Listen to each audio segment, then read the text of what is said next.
بسم الله الرحمن الرحيم. الحمد لله رب العالمين، والصلاة والسلام على سيدنا محمد وآله أجمعين، أما بعد. Assalamu alaikum wa rahmatullahi wa barakatuh. Ndugu yangu mtazamaji na mfuatiliaji wa video zetu hapa Abjad Academy, kwa mara nyingine tena tunakutana kwa lengo la kuendeleza darasa letu la balagha, na kitabu ambacho tumekichagua ni kitabu cha Al-Balaghatul Wadhiha kilichoandikwa na Ali Jazim pamoja na Mustafa Amin rahimahumullahu jamia. Kama itakuwa ni mara yako ya kwanza kabisa kukutana na video hii, usisahau kusubscribe na kugusa alama ya kengele ili kusudi tutakapoposti darasa kama hizi zikufikie kwa wakati, lakini pia kushare kwa ajili ya kuwasambazia wengine faida kama hizi. Katika darasa lililotangulia tulikuwa tukifundishwa jinsi wanabalagha wanavyotakiwa kutumia maneno yao katika ufikishaji, kwa sababu neno hilo hilo linaweza likatumika katika jamii fulani likawa ni zuri na lenye mvuto, lakini neno hilo hilo linaweza kulitumika katika jamii nyingine likawa ni ovu na ni matusi na ni lenye kukirihi. Hivyo basi tukatakiwa wanabalagha wakati wa kufikisha tusome saikolojia za watu na viwango vya akili zao.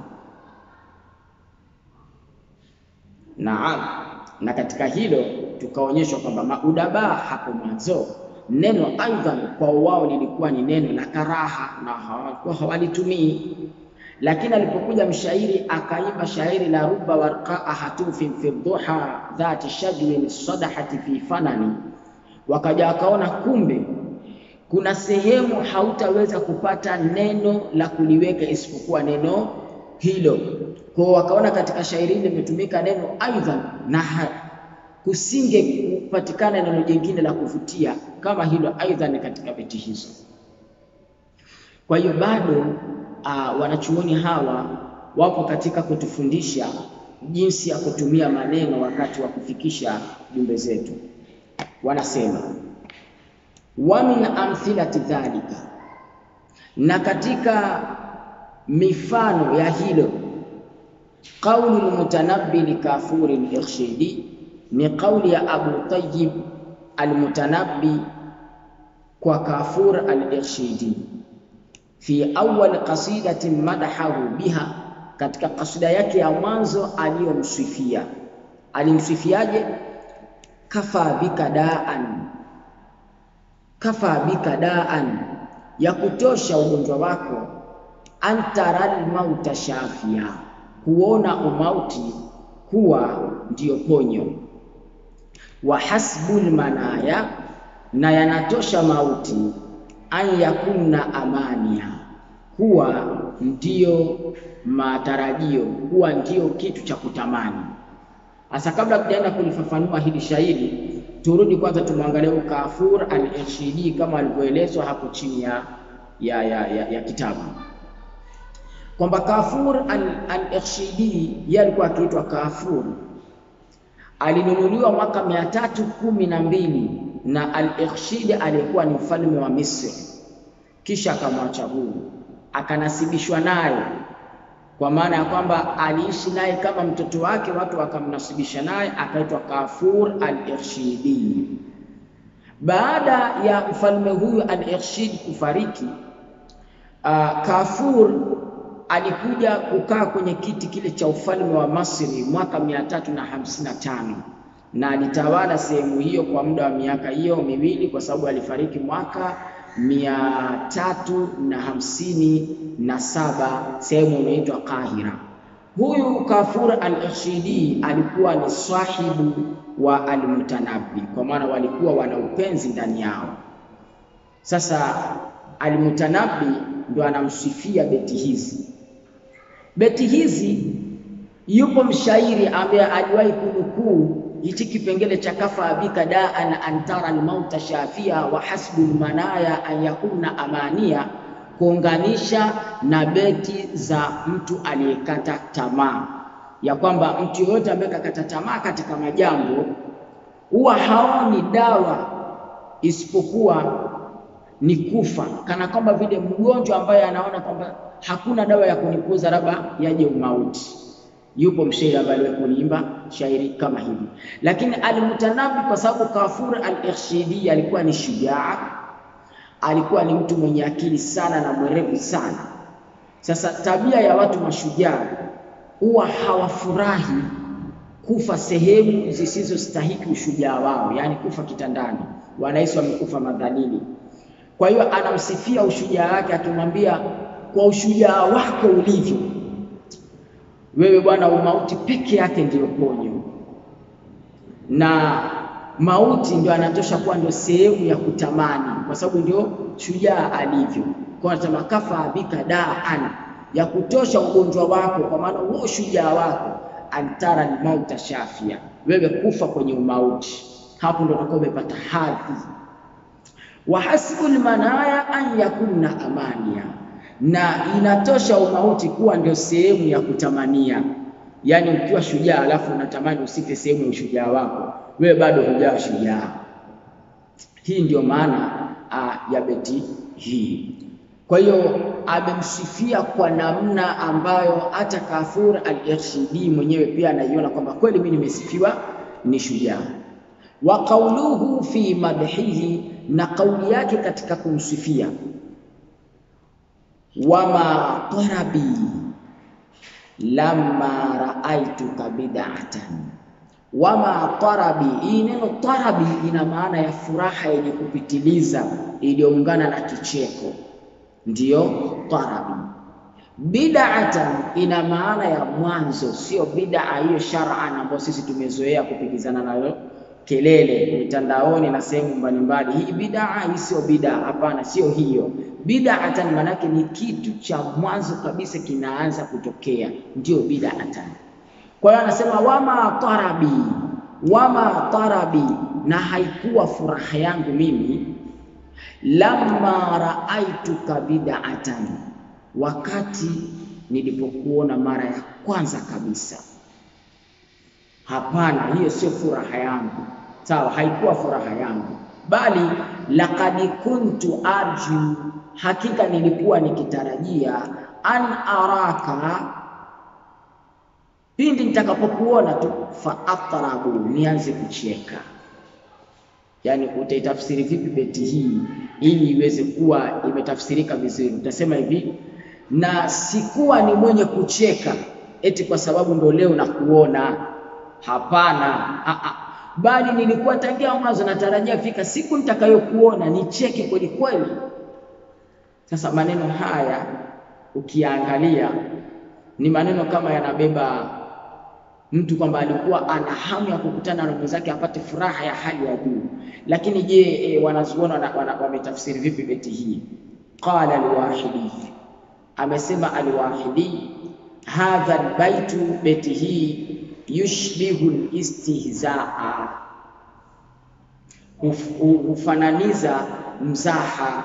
Yani hakumwambia kwa maana alikuwa kweli ana kiu ya kuonana naye, la, bali alikuwa akimstihzai, akimfanyia maskhara. Fa innahu yaqulu, kwa sababu yeye anasema, taribtu inda ru'yatika, nimecheka sana wakati nilipokuona, nimefurahi mno wakati nilipokuona. Kama yatrabu insana, kama vile anavyofurahi mtu, kama vile anavyocheka mtu, li ru'yati al-mudhikat, wakati anapokutana na mwenye kuchekesha. Yani amechukuliwa yule ambaye amekutana naye ni mithili ya comedy. Kwa ukikutana na comedy kwa kawaida siku zote lazima utacheka tu. Kwa hiyo tufasiri kwamba sikuwa ni mwenye kufurahi hivi kwa sababu ya kukutana na wewe leo ndo mara ya kwanza, hapana, bali tangia mwanzo nilikuwa nikitarajia nikikutana na wewe nitacheka kama ninavyokutana na comedy tu. Yani ni beti ya maskhara, ya istihza, ya dharau. Qala Ibn Jinni, amesema Ibn Jinni, lamma qara'tu ala Abi Tayyib hadha albaita, wakati nilipoisoma beti hii kwa Abu Tayyib, qultu lahu, nikamwambia, ma zidta ala an ja'alta ar-rajula qirdan. Kwa hiyo Ibn Jinni alipoisoma kwa Abu Tayyib al-Mutanabbi beti hii, akawa anamkumbushia kwa kumwambia kwamba haukumzidishia huyu mtu, isipokuwa ni kumfanya kama vile kima, kwamba ni kitu cha kufurahisha, ni kichekesho. Yani wewe ni haukuwa na makusudi yote isipokuwa ni kufanya hivyo. Fadhahika, Abu Tayyib al-Mutanabbi akacheka. Wanara, na tunaona, anna al-Mutanabbi, hakika Mutanabbi, kana yaghli sadruhu, moyo wake ulikuwa ukitokota, hiqdan, kwa ufundo, ala Kafur, juu ya huyu Kafur al-Ikhshidi, wa ala al-ayami allati, na juu ya masiku ambayo, aljaatuhu ila madhihi, yalimpelekea kwenda kumsifia. Fakanat tafirru min lisanihi kalimatu, fakanat kalimatu tafirru min lisanihi, ukiunganisha vizuri ili utafsiri vizuri fakanat kalimatu, yakawa maneno, tafirru min lisanihi, yakitoka katika ulimi wake, la yastati'u ihtibasaha, la yastati'u, hawezi, ihtibasaha, kuyazuia. Alipo kwa akikutana naye vile kukutana, akaanza kutoa mavipande vya mashairi, anatoa kiasi ambacho mpaka ile maneno hawezi tena kuyadhibiti, la yastati'u ihtibasa. Wa qadiman zalla shu'ara'u, na tangia kale walikuwa wakipotea washairi, limaana, ni kwenye maana, au kalima, au neno, nafarat sami'ihim, lenye kuwakimbiza wasikilizaji wake. Yani hapo kale ilikuwa wakati mwingine mshairi anatoa maneno mpaka yale maneno yanakwenda kuwachukiza wale ambao wanasikiliza. Fa akhrajat, maneno hayo yakawa ni yenye kutoka, fa akhrajat kalamu, maneno yao yakawa ni yenye kutoka, an haddil balagha, kwenye upomo wa balagha, kwenye mipaka ya kibalagha, yakawa hayahesabiki tena ni maneno ya kibalagha. Kwa hiyo maneno ambayo yanazungumzwa kwa jamii fulani yakawa ni yenye kukirihisha, maneno hayo hayahesabiki kama ni maneno fasaha, hayahesabiki kama ni maneno ya kibalagha, na wewe mzungumzaji unaonekana kama ni mkeraji na si mwana balagha. Tunaweza tukaipigia mfano Qur'anul Karim. Wakati Bwana Mtume sallallahu alayhi wasallam anafikisha kwa wale washirikina wa Maka, walikuwa wanajua kama haya maneno yako fasaha kupitiliza, lakini hawajawahi kuyasifia ufasaha wake. Bado alimuita Bwana Mtume mchawi, mwenda wazimu. Kwa hiyo mwenda wazimu hawezi kuwa ni mwana balagha, na wala mchawi hawezi kuwa ni mwana balagha. Faqad haka wa anna Aba Najmi, na hakika wameelezea ya kwamba Aba Najmi dakhala ala Hisham, aliingia kwa Hisham ibn Abdul Maliki, ambaye alikuwa ni khalifa Bani Umayya. Aliingia kwake, wa anshadahu, na akawa anamuimbia shairi liapa, safra'u qad kadati wa lamma taf'al ka'annaha fil ufuqi aynul ahwan. Naam, tuishieni hapo kwa leo. Insha Allah Taala, Mwenyezi Mungu akipenda, tutakuja kuanzia hapo ili napo tufaidike katika kijibeti hiki kilichoko hapa chini.